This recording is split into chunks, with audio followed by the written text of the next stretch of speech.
cacao, on va dire sous la forme naturelle, parce que le chocolat, c'est un produit dérivé du cacao. Donc, le cacao en poudre et les fèves de cacao. Et les bienfaits méconnus. Ce qui est plus connu pour le cacao et tous ces produits, c'est l'effet déstressant, relaxant, qui est lié au magnésium. Parce il y a beaucoup de magnésium, le magnésium qui décontracte les muscles et les... Mais il y a d'autres choses qu'on ne connaît pas, forcément, sauf les spécialistes, du cacao notamment.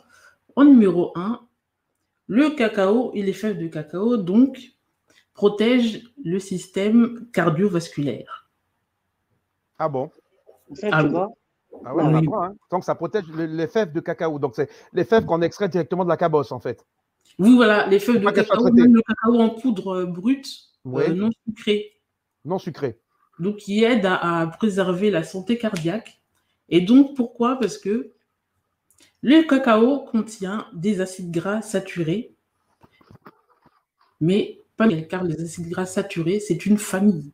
Et de la famille des acides gras saturés, il y a l'acide stéarique du cacao, le beurre de cacao, qui empêche de former les caillots de sang dans les artères cardiaques. Alors, on va faire simple. Moi, je vais faire mon naïf habituel. Hein. Là, par exemple, si le matin, au petit déjeuner, on prend du cacao, quel conseil on pourrait donner? Il faut boire ça avec de l'eau, même pas de lait, par exemple. Et il faudrait prendre du cacao non sucré. En fait, ce qui est important, ce serait plutôt la forme de cacao qu'on prend. Du cacao qui est non sucré, après, soit avec de l'eau, soit avec du lait, soit sur les céréales, soit... Oui, sur les céréales. Mais on se le procure où, le cacao? On peut le trouver où? Dans des magasins bio? Est-ce qu'il y a partout. Ah, partout, c'est le cacao en poudre, mais celui qui est 100% cacao, qui n'est pas mélangé avec du lait en poudre, avec du sucre, comme le Nesquik, vraiment. Le cacao en poudre qu'on trouve dans tous les cacao. Plus le pourcentage de dose du cacao est important, plus les valeurs de traitement des soucis cardiovasculaires est intéressant, c'est ça? Voilà, 100% poudre de cacao. Après, si on préfère le chocolat, on peut aussi prendre du chocolat, mais très noir par contre, à partir de 70% de cacao. Ah oui. Qui est déjà très fort en goût, hein, quand même. Hein. Bon, après, il y a une petite amertume. Après ça, c'est question de goût. Après, pour agrémenter, on peut, j'allais dire, du sucre. Le sucre, c'est néfaste. En fait, dans le chocolat, ce qui est néfaste, c'est le sucre, en fait. Oui.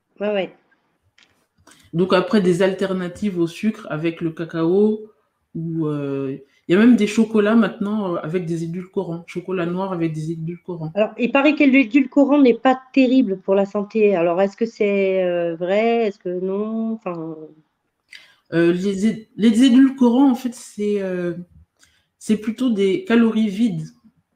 En fait, des calories vides, je m'explique, vides, car en fait, il y a très peu de calories, il y a le goût sucré, mais vide de nutriments. Donc après, l'organisme l'assimile pas comme quelque chose de naturel et ça peut perturber la flore intestinale. D'accord, mais c'est pas non plus, ça n'a pas des conséquences non plus graves de consommer de l'édulcorant. Non, pas grave. Après, il y a le sirop d'agave aussi, si on veut prendre un sucre naturel, ou même le sirop de date aussi. Le sirop de date, ok. Oui. Moi, je ne connaissais pas non plus. Bah, tu m'apprends pas mal de choses, Raïssa, merci. Hein. Après, mais je continue parce qu'il y a encore beaucoup. Oui, on va continuer alors. Donc, on a vu déjà que le cacao en poudre, qui avec un pourcentage élevé, a des bienfaits sur le côté cardiovasculaire. Ça, déjà, je retiens. Voilà. Voilà, faut que je dorme moins bête. Bon. Alors, numéro 2, il n'y a pas de cholestérol. Car les produits végétaux, en fait, n'ont pas de cholestérol, même ceux qui sont gras à la base. Et donc, le beurre de cacao qui est contenu dans le cacao ne baisse pas le bon cholestérol et n'élève pas le mauvais cholestérol. D'accord. Donc, on peut cuisiner avec du beurre de cacao. Quoi. Oui. du beurre de cacao pour les plats salés, du beurre de cacao désodorisé si on ne veut pas l'odeur du cacao, mais ça se fait dans les cuisines professionnelles. Ça se fait de plus en plus en pâtisserie et en cuisine. On peut en trouver des pastilles de beurre de cacao à faire fondre sur Internet pour ceux qui seront intéressés. Voilà. Alors, on va rappeler à ceux qui sont intéressés quand même qu'on peut retrouver, parce que là, il y a beaucoup d'informations qui passent, on n'a pas le temps de tous les donner. On peut retrouver Raïssa sur son blog, c'est ça, hein, oui, My Page Cuisine. Donc, il y a une page Facebook et il y a le reste sur les réseaux sociaux. Voilà. Donc, on peut contacter Raïssa après l'émission où il passe par Maki Pluriel s'ils veulent beaucoup d'informations, parce que là, il y a beaucoup d'informations qui sont données et c'est très intéressant. Je pense que nos auditeurs, nos internautes auront peut-être des questions à poser par la suite. Vas-y, tu peux poursuivre. Alors, en numéro 3, le cacao aide à faire baisser la tension artérielle. Ah oui? Alors, il y a des petites données techniques pour comprendre le processus, mais pour faire simple, c'est grâce aux antioxydants qu'il y a dans le cacao qui activent un composant qui détend les artères et les vaisseaux sanguins. Et donc, ça aide à faire baisser la tension artérielle. Oh ben, c'est bon ça. J'en parlais autour de moi parce que… Voilà. Ouais, Alors ensuite, j'étais au numéro 3. En numéro 4, le beurre de cacao, le cacao en général, a beaucoup d'antioxydants, beaucoup de fer, de zinc, phosphore, magnésium et aussi un peu de vitamine D, ce qui est aussi très utile pour soutenir la protection de l'organisme et donc le système immunitaire. D'accord. Donc, le cacao, c'est vraiment la tension, le cœur. Voilà.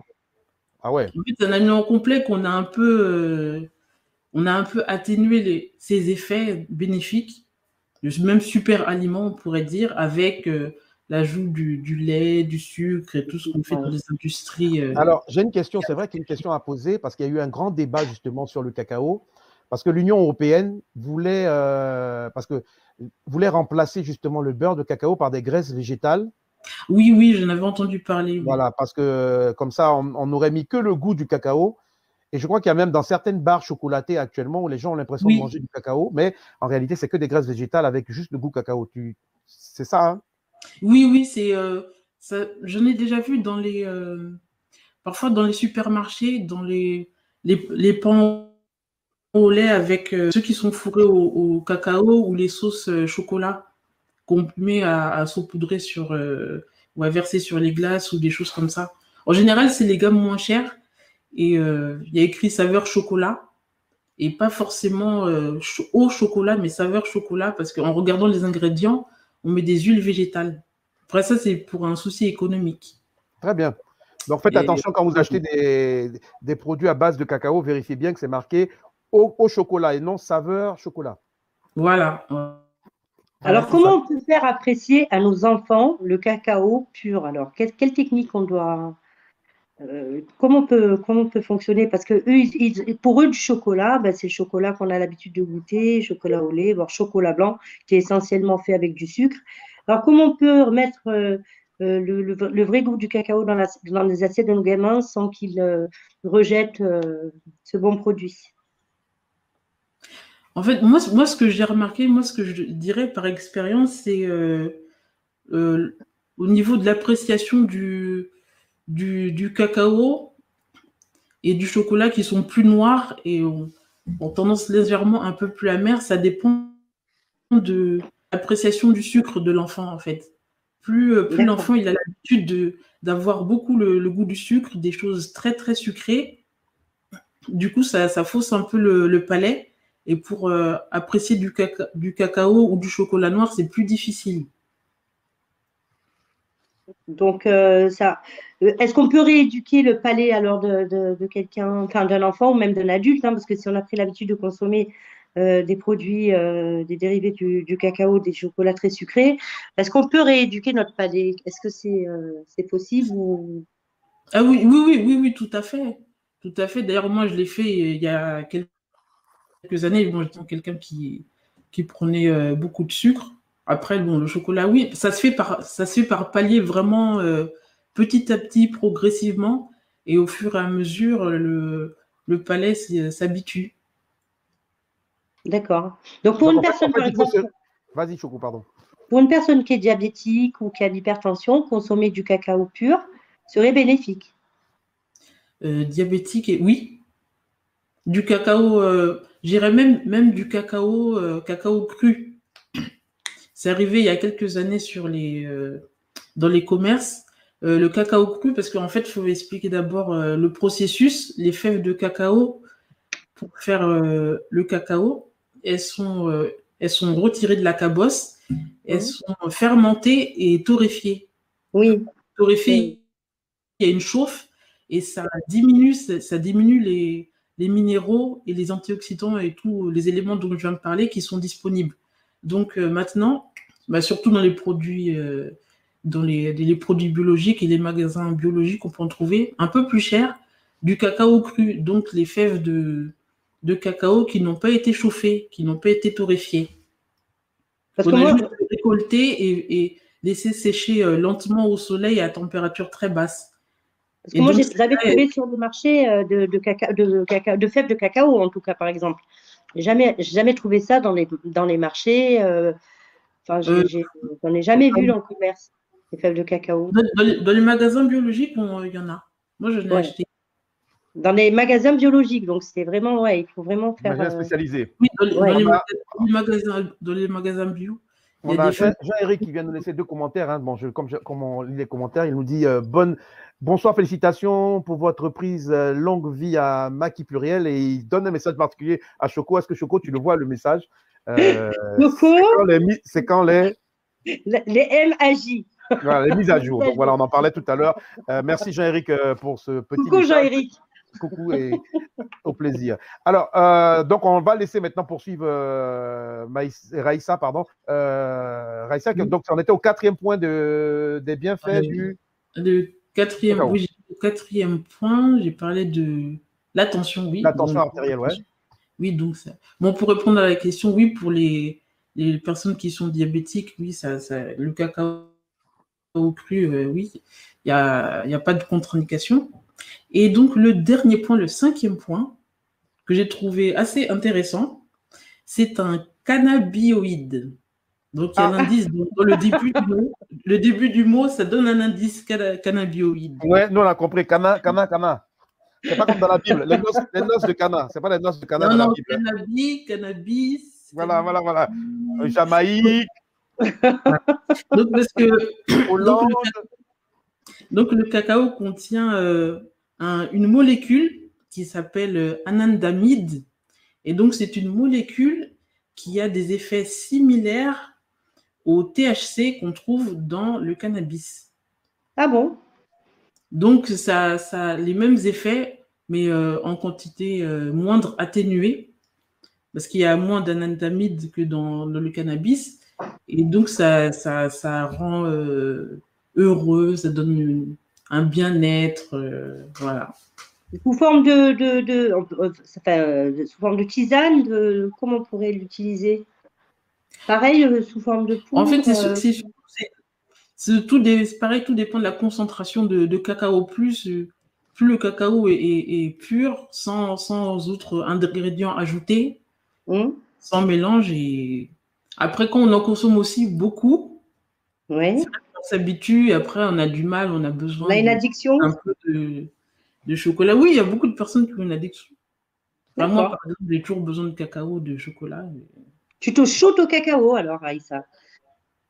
Enfin, une cuillère à soupe tous les jours. D'accord. Donc,